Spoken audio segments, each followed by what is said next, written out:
Hey guys, if you are looking to grow your collection, and I know you guys are, you got to check out Drip Shop Live, the best shopping marketplace with the best sports sellers in the game. You can discover giveaways, auctions, team breaks, personal boxes, singles, and more from your phone or your desktop. Their streamers are truly passionate about the hobby, and buying live is truly the best way to collect.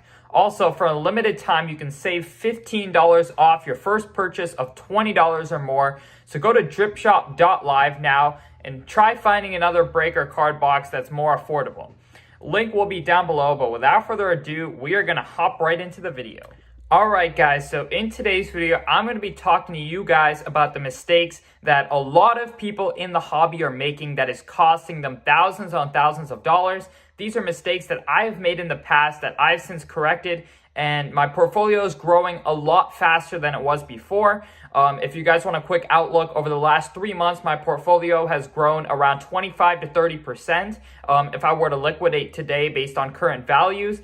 And that is simply because of a few of these tactics that I really put into my portfolio that have really helped me scale faster. So if you're looking to scale your portfolio faster, to afford bigger cards, to just make more money, you definitely want to watch this video. So the first big mistake that I see investors making is not taking advantage of the off seasons. As you guys know, a lot of people are just starting to get into basketball right now, paying a 30% premium from 2-3 months ago, and now they're going to start buying into basketball, and when the season starts, it's just all expectations. So whichever players do better than expected, their prices are going to go up. Whichever players do worse than expected, their prices are going to go down. So you're essentially just running into a gambling game if you're investing over the next few weeks. However, if you were someone like me who hasn't been investing for the last 2 months, on some Zion cards, we've seen a 60% increase in our money over the last 2 months, because 2 months ago, no one was looking at Zion cards. And right now, everyone's starting to buy up for the season. So naturally, they're paying a premium because more people are buying right now and less people are selling. So you always want to keep in mind the little simple supply and demand tactics that can make you these big percentages of money if you just pay attention to it and know when to buy. Coming up is the baseball offseason. And the baseball offseason, we're going to see prices level down. And when the baseball season starts, we're going to see interest spike back up. So we're going to see demand higher when the season starts and supply lower when the season starts. During the beginning of the offseason is when everybody who has baseball cards is selling off, because they're not going to see their players play again for another few months at least. So you definitely want to take advantage of those cycles.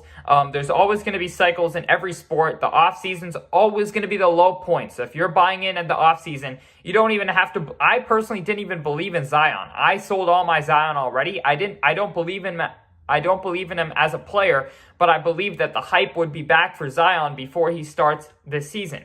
So prices, of course, are higher right now than they were before, when no one was buying and no one was paying attention to his cards. So just always buying cards that people are not paying attention to. And when they turn attention to those players already, it's like a cycle. You know, for example, for football season, Josh Allen was really hot for the first, few weeks of preseason. Then it became Justin Herbert. Then it became, the next guy. So there's always, now say, Jalen Hurts. So there's always going to be that new hot guy. So if you're just holding on to these players, and as soon as they become hot, you're getting 30 to 40% on your money, and then you sell off. Do the same, rinse and repeat. You can really grow your portfolio a lot faster if you're not chasing the hype train. And that leads me into the second mistake that I see investors making. If you look at those two Logo Man sales, Justin Herbert's Logo Man, or NFL Shield, I should say, NFL Shield 1 of 1 sold for $1.8 million. Joe Burrow sold for $1.7 million. If we look at the third best quarterback of all time, or at least the top 5 quarterback of all time, Peyton Manning, his best cards are selling for $70,000. The top of the top Peyton Manning card is $70,000.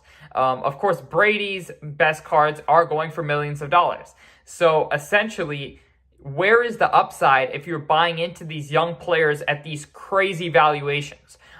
If Justin Herbert and Joe Burrow both become the next Tom Brady's and win 7 Super Bowls, which you guys all know how unlikely that is, that card may be a $5 million card at max, because Brady's best cards aren't even $5 million.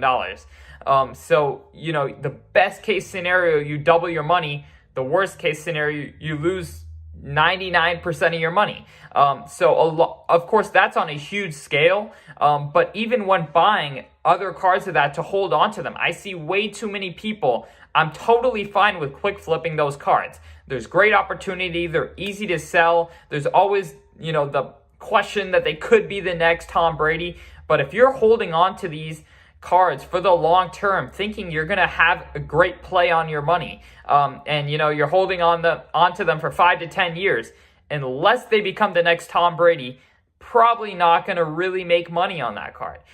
So you really have to think of it from that perspective. He could be a lot better than he is right now. Very possible. However, at the valuation you're buying in based on the best case scenario, because the hype is so high that people are expecting him to be the next all-time great.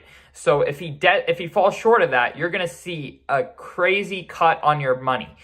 So definitely, I would say, don't be holding on to these cards for the long term. If you're a long-term investor, we have a whole new program that we're coming out with that's going to be for the long-term investor. And of course, there's certain players, probably a handful of players in each sport that are currently playing that I think are going to make for great long-term investments. The rest are all going to be retired players. I know it's a lot boring for me to make videos and go into that. So that's why we're just doing it with the program. But, I know the younger players are a lot more exciting for me as well. But if you're holding on to them for the long term, it's very tough to make money with them. But another big mistake that a lot of people are making is not taking advantage of Facebook groups, 2 local shows. If you are one who is trying to scale up fast, one of the most important, if not the most important, thing to know is that you want to be flipping your money as fast as possible. If I'm buying a card right now for $100 and in 6 months it could be worth $200, I'm personally more interested in flipping it 10 times over the next 6 months. I'm personally moving cards every week or two. If not even shorter. I'm trying to move cards as soon as I buy them for a good 15, 20, 30% profit. And if you do that over and over and over again, I know it's more work, but that 100 can be flipped 10, 15 times in 6 months, and it could be $400. It could be $500, and then you scale from there. So if you're one who wants to scale as fast as possible, the easiest ways to sell are at shows, of course. If you have any local shows, go there, sell, buy cards, trade cards. It's the absolute easiest way to do it. And then along those same lines, you want to be getting into cards that have great trade bait. Right now is a time where people are not quite spending as much cash. A lot of people are rather wanting to trade, and the best way to get out of big cards is to get partial cash. So you liquidate some of your money and then get partial in trade. So if you're going after big cards that can, either really great collector's cards, cool autographs, numbered cards, prism color, all that, type of cards will always get a premium when you're trading. So people are going to want to trade up for your cards. Therefore, they're going to give you better values, and you can probably still get them for under market price if you're paying with cash. So for example, if there's a card that's comped at $4,000, I'm going to go ahead and offer $3,000, $3,200. If I'm able to get into that card that's really desirable, I could potentially get $4,500 in trade, and I get $2,250 in cash, $2,250 in trade. So essentially, I'm into cards that are comping at $2,500. I'm into them at $1,000, and I can make a good, $1,000 to $1,200 profit on that lot. So if you do that and you rinse and repeat, you can really make money in this market. So definitely going after cards that give good trade bait if you're on Facebook or at local shows. So another big thing is when you're going to shows, a lot of people who have expensive cards, and I even did this a lot in the past, they don't set up.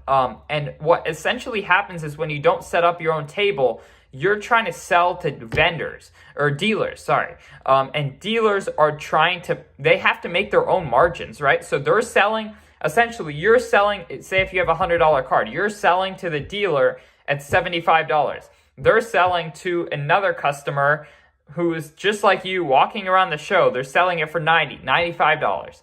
So if you just become that dealer, you essentially can, one, buy cards for cheaper because you're buying from people who have to sell to dealers who aren't. If you're a dealer and you're selling cards, you have a lot more leverage because you have a ton of people walking around could potentially buy your card.